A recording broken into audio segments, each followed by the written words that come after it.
Hi there, welcome here on a Monday afternoon to Prog Monster. This is a channel that is dedicated to progressive rock and other forms of rock music. My name is Murph and I am the host of this show.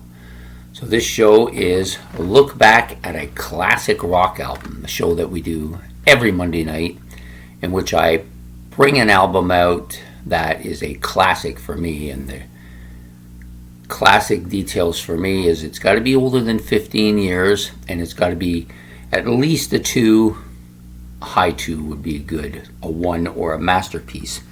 So this album falls within that range. I could have chosen one of my other albums from these guys to do, but I chose this one because I've been listening to it a little bit. So Simon and Garfunkle's Sounds of Silence. This is their second studio album. So basically, made some notes about this album. Listened to it just before I did it. I have 3 of their 5 studio albums. This is actually the first video that we've done on this band as far as look back at a classic rock album. So for 2 weeks in a row now I'm doing firsts. I may do another one like that too, trying to get a few more bands in there than just the usual ones that I do. And I try to mix that up so you get some of the older stuff, but you also get some new stuff that I haven't talked about. So, and this is one of those episodes. So without further ado, we're going to talk about this album, Simon and Garfunkel's Sounds of Silence.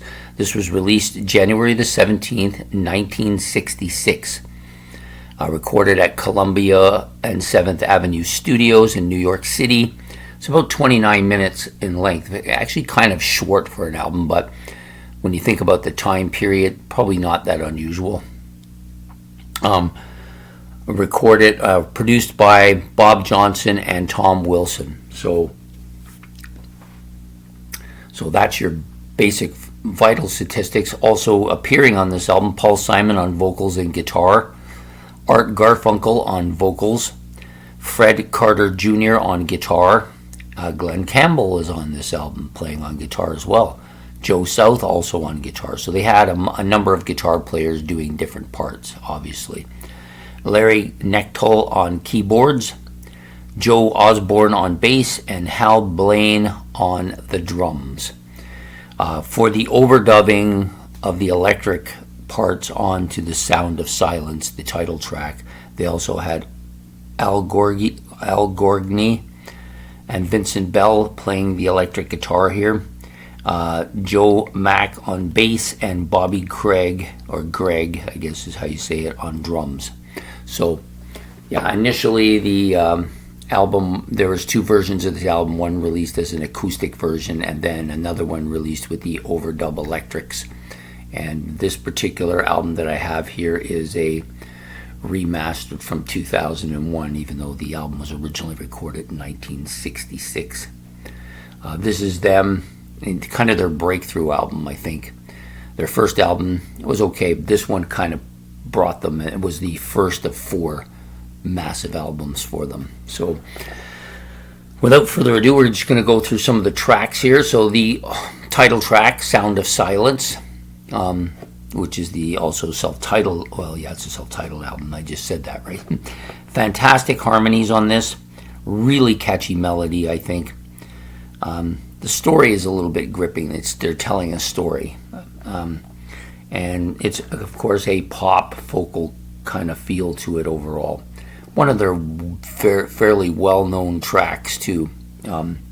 Really, I think this song kind of is the beginning of that, recognizing these guys as great harmony vocalists, as a duet in the form similar to maybe the Everly Brothers who had come before them.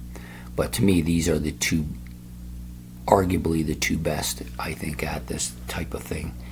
This is also probably my favorite song on the album.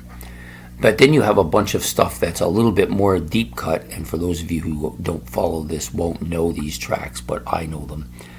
The next one out is called Leaves That Are Green. This is a Paul Simon starting the vocal part, and then followed by Garfunkel jumping in. It's very acoustic sounding. the guitar dominates this particular track. Not one of my favorite tracks on the album, but still passable. Next is one of the songs I like quite a bit, Blessed. I had the electric track actually for them at that time period. It's pretty electric sounding. Both vocalists are good on this. The music's catchy. The drums are dominant on this track, probably the most dominant track on the album. Next up we have Kathy's Song. This is arguably my second favorite track on the album. You know, it's up there amongst the better ones. Vocal lead is done by Paul Simon. You've got more of a folky mellower type of song here, and it's dominated by an acoustic guitar. And I just think this is one of the better tracks on the album, really well put together. And it just really, these tracks kind of show off the writing prowess of Paul Simon, who writes everything on the album. He's just a fantastic writer. Next up is Somewhere They Can't Find Me. This is a twin vocalist song as well. Poppy with some woodwind and piano in this particular track. A bit of more of an up-tempo song. Passable, but not a terribly memorable song. Next up you have Uji, or Eju, however you want to say it. This is basically just an acoustic instrumental, pretty much a guitar instrumental song. It's good. It's not too complex, not too out of there, just a nice kind of acoustic guitar sound to it. I did like it, to be honest. I would. So then we got 5 more tracks to go, which I guess in the original album would have been the flip side. Maybe the acoustic part might have been on the flip side as well. I can't remember. This is Richard Cory. A little bit of a memorable song. It tells a story about always... To me, it's a story about wanting to be something that you're not, right? And I get that when you're poor, we always want to have more money, so we try to imagine we have the same kind of lifestyle as people maybe who have more than we do. This is a heavy pop track. The vocals are dominated by Garfunkle on this particular one. And there's some organ parts on this song. I don't really dislike the song. I think it's passable. It's just not one of my favorites, but it's kind of quirky. It's kind of a quirky song. The Most Peculiar Man. I would like to say this is a quirky song just from the title alone. The solo vocal parts by Garfunkle here, pretty much. Then they do some harmony vocals throughout the track as well. It's a melodic pop tune, but a bit bitey in parts. There's a little bit of a nippy bite to it, so it's not a total folky kind of what you might call maybe a softy. It's not like that. I think this is a pretty solid track for this album. Next song up, April Come, She Will. Okay, so it's kind of a bit of a play on words, obviously. Acoustic, quiet, folky number. Lead vocals by Simon.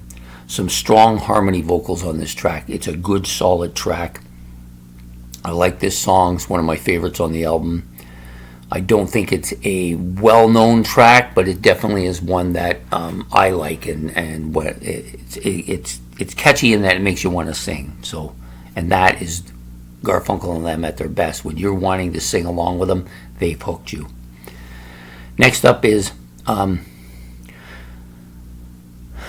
a Groovy Thing Going. And, you know, date it, the song title, obviously. Bit of an up-tempo, heavy pop, and again, that harmony, twin vocals going on. It's a solid track. I wouldn't say it's a great track, but it's not bad. Then it ends off, of course, with the other big track on the album, which I Am a Rock. Most people who are even casual Simon and Garfunkel fans will probably recognize the song. It's got an acoustic opening with Paul's vocals, and then you have some harmony vocals between the two, which are very strong on this particular track. The song is heavier and more up-tempo, with lots of catchy hooks and strong melody than most of the tracks on the album. I think it could be my second or third favorite track on the album. And, you know, it got quite a bit of airplay and gets a lot of airplay still, I think. Then you also have 4 bonus tracks on this particular CD, which are Blues Runs the Game, Barbarian, Rose of Aberdeen, and Roving Gambler. All decent enough tracks, but we're only going to be talking about the original album today, even though this is a more up to date mastered version of that album. Yeah, excellent album, as are all of them, but this one, it's kind of the first one that they had that really took off. So there you have it, The Sounds of Silence by Simon and Garfunkel. I hope you've enjoyed this video of a look back at a classic rock album. Please hit the like and subscribe. Also hit the notification bell so you don't miss next week's episode. And if you have any comments about Simon and Garfunkel or about the album or anything I've said, you can put those in the comment section below. I look forward to seeing you throughout the week. So have yourself a good one. Take care and goodbye.